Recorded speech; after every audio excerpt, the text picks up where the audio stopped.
He helped a young woman fix her torn dress. Unaware she was his future boss, it was a Saturday evening in downtown Chicago. David, a single dad and ex-Army mechanic, had just finished a long shift at the garage. He was walking home when he noticed a young woman standing near a busy crosswalk, clearly distressed. Her dress had snagged on a metal bench and ripped along the seam. People passed by, some smirking, some pretending not to notice. But David could see her holding her jacket awkwardly, trying to cover the tear. "Excuse me, ma'am," he said gently, pulling a small repair kit from his backpack. "I carry this around, old habit. Mind if I help?" The young woman blinked, surprised. You actually have a sewing kit?" David chuckled. "Army trick. You'd be surprised how often you need to stitch things back together in the field." He crouched by the bench and with calm precision began stitching up the tear while she held the fabric steady. She kept staring at him, not just because of his skill, but because of how unbothered and respectful he was in a situation that could have been humiliating. Within minutes, the dress looked almost new. "There," David said, brushing off his hands. "Good as new." "Well, almost." She smiled, really smiled this time. "Thank you." Most people just walked past. David shrugged. Most people forget kindness doesn't cost anything. They parted ways, and David thought nothing more of it. David walked into the headquarters of a rising tech company for a job interview. He was nervous. This was a big step up from the garage, and he needed stability for his daughter. When he was called into the office, his heart skipped a beat. Sitting at the head of the table, in a sharp blazer and the same warm smile, was the woman whose dress he had fixed. "Mr. Carter," she said, her eyes glimmering with recognition. "It looks like fate has a funny sense of humor." David froze. She laughed softly. "Your interviewer?" "Yes. And also your potential new boss. My name's Claire Reynolds, CEO of Reynolds Innovations." The room went silent for a moment. Then she leaned forward. "You helped me when you didn't have to. That says a lot more about your character than any resume ever could." David thought the interview would be tough, but Claire only had one more question for him. "When can you start?" The Saturday sun had long slipped behind the skyline of Chicago, painting the city in amber and violet. David Carter walked with his usual steady gait, his work boots striking the pavement with quiet exhaustion. He'd just finished another 12-hour shift at the auto garage, hands still smelling faintly of engine oil and grease, despite his best efforts to scrub them clean. Life hadn't been easy since his wife passed. Between raising his 12-year-old daughter and taking whatever jobs he could to keep the bills paid, David barely had time for himself.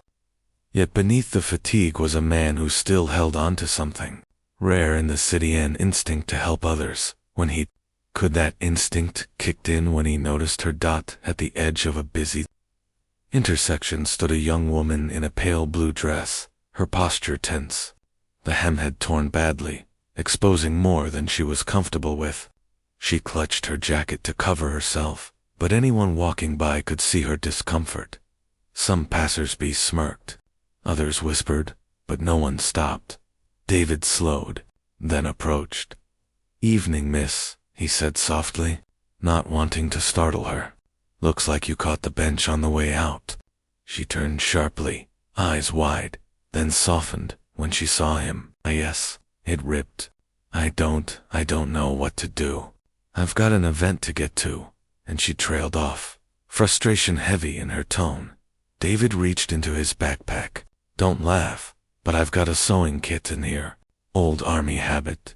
You never know when you'll need to patch something up." The woman blinked. "You carry a sewing kit?" He grinned faintly. "Saved more uniforms than I can count.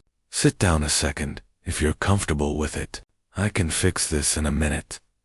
After a brief hesitation, she sat, pulling her jacket tighter around herself. David knelt by her side, his broad hands surprisingly gentle as he threaded the needle.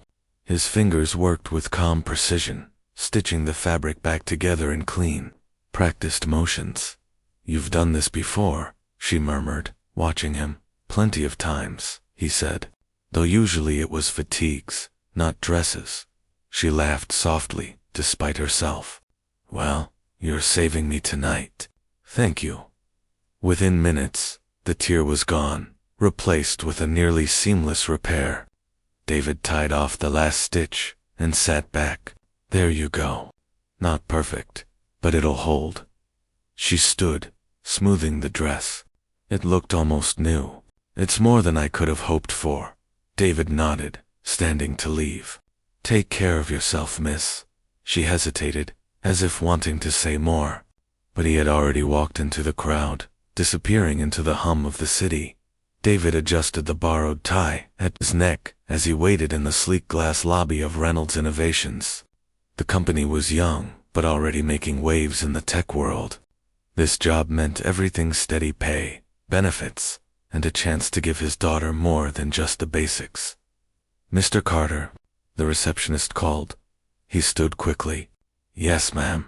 Follow me. The CEO will see you now. David blinked. CEO. He thought he'd be meeting with a department manager. But he didn't argue. The office door swung open, and his heart nearly stopped. Behind a polished oak desk sat the woman in the blue dress. This time she wore a sharp navy blazer, her hair tied back neatly, exuding authority. Her eyes met his, recognition sparking instantly. You, David said before he could stop himself. She smiled. Yes, me, Claire Reynolds, CEO of Reynolds Innovations. And you must be David Carter. David cleared his throat, flustered.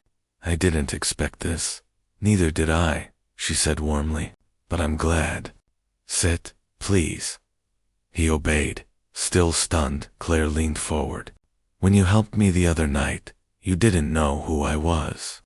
You didn't ask for anything in return. That kind of character is rare. Tell me, David, why? Do you want this job? He hesitated, then answered honestly. I want stability. I've been doing whatever work I can since leaving the army, but I've got a daughter. She deserves better than just scraping by. Claire studied him for a long moment, then smiled. Skills can be taught. Integrity can't. You already showed me yours. David frowned. So what now? Her smile widened. Now, I ask you one simple question. When can you start? That was the beginning of something neither of them expected: David's new career, and a partnership with a woman who would one day become much more than just his boss.